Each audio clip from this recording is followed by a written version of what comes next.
Have you heard this crazy theory about Steve Rogers? You gotta stay till the end of this. Endgame showed us that Steve Rogers used the quantum time technology to return all the stones and Thor's hammer, and he purposely did this all by himself. Like, couldn't Ant-Man have gone with him? That would have helped. And so we're led to believe that he returned all the stones and lived happily ever after. But what if one stone wasn't returnable?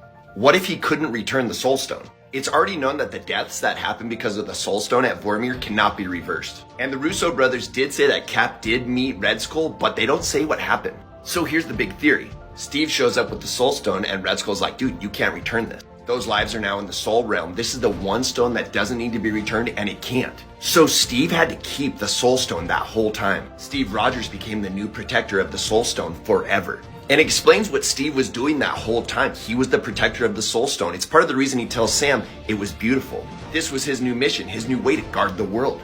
Now here's where it gets even crazier. If Steve is the new protector of the Soul Stone, he got to commune with the soul of Natasha and see how she's doing. And he could use that power to talk to Tony, his buddy.